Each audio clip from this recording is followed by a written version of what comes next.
Imagine standing on the edge of a new life, where every step is filled with endless possibilities and dreams waiting to unfold. I'm your host Florence, and welcome to the English Academy, where we embark on journeys that shape destinies. Sophia sat at her desk, staring at the small picture frame that held a photo of her family. Her heart was racing, a mix of excitement and fear flooding her chest. Tomorrow was the day she would leave behind everything she had ever known and fly to America, the land of dreams. The decision had been years in the making. Ever since she was a little girl in her small hometown in Greece, Sophia had heard the stories of America. Stories of skyscrapers that reached the sky, of limitless opportunities, and of people who came from all walks of life to chase their dreams. America had always seemed like a distant, almost magical place.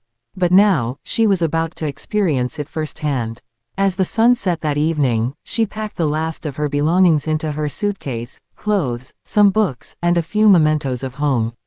She felt the weight of it all. Saying goodbye was never easy, but this was the hardest part.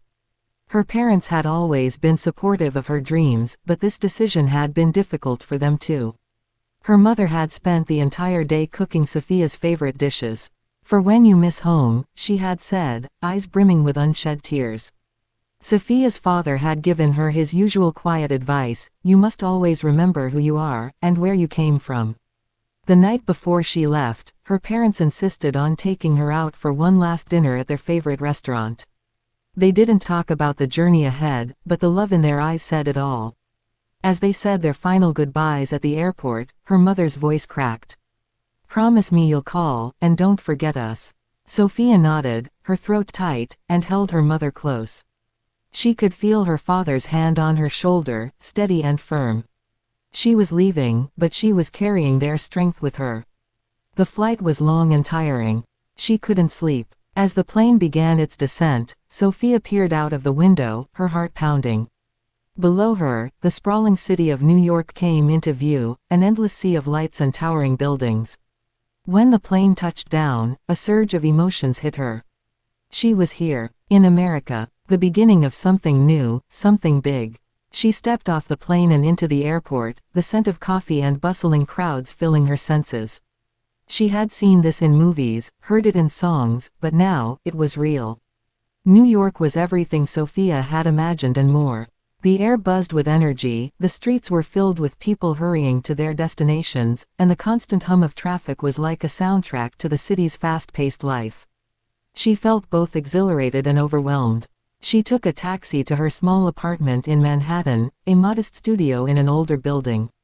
The rent was high, but it was all she could afford for now. As she stepped into the apartment, she felt the emptiness of the space. The walls, bare except for a small painting of the sea she had brought from home, seemed to echo with loneliness.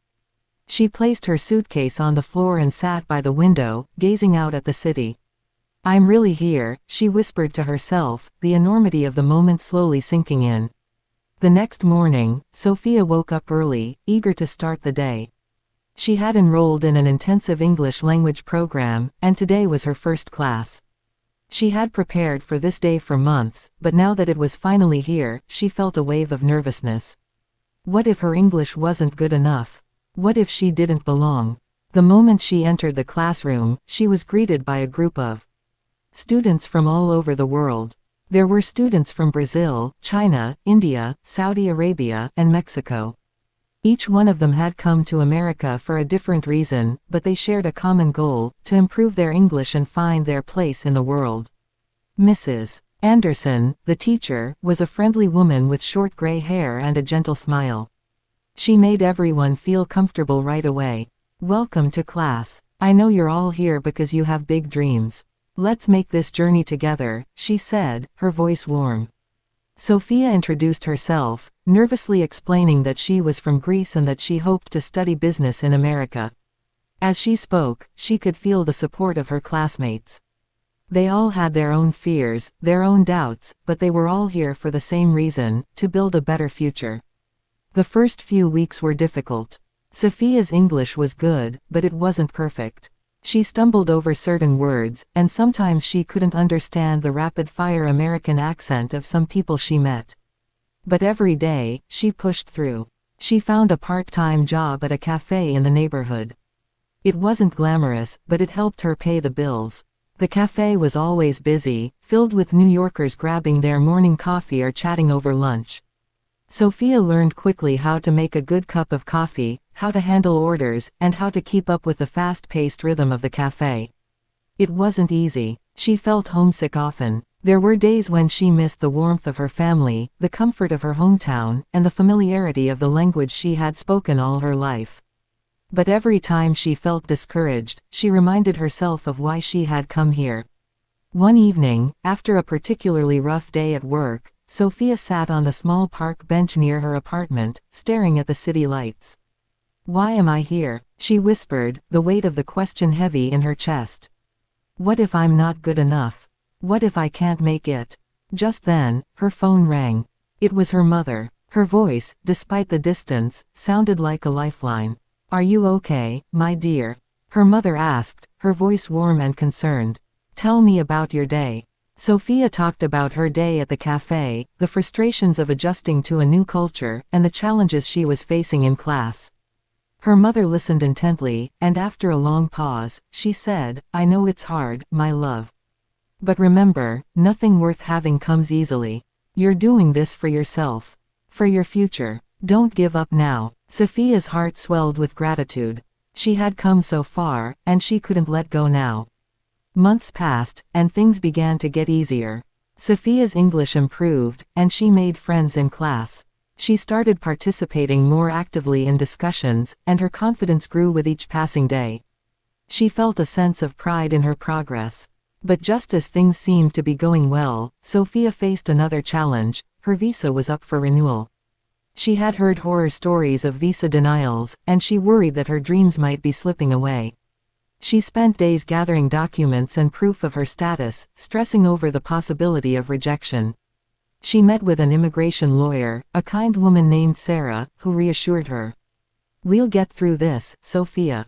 Just trust the process." Weeks later, after what felt like an eternity, Sophia received the letter. She was approved for a visa extension. It was a moment of triumph, but also one of reflection. She realized just how much she had grown since arriving in America, how much she had learned not just about the country, but about herself. Sophia's life in New York slowly began to take shape. She completed her degree in international business, securing an internship at a promising startup. The city that once overwhelmed her now felt like home. She had made a life for herself in this vast, bustling metropolis. One evening, as she stood on the rooftop of her building, overlooking the glittering skyline, she thought back on the journey that had brought her here. The uncertainty, the fear, the setbacks, they had all led to this moment. She had overcome every challenge, pushed through every obstacle, and had come out stronger for it. Sophia was no longer just a young woman from Greece trying to make it in a foreign country. She was someone who had found her place, someone who had transformed her dreams into reality. Her journey wasn't over. In many ways, it had only just begun. As Sophia gazed out over the city, she whispered to herself, "I'm living my dream. And this is just the beginning."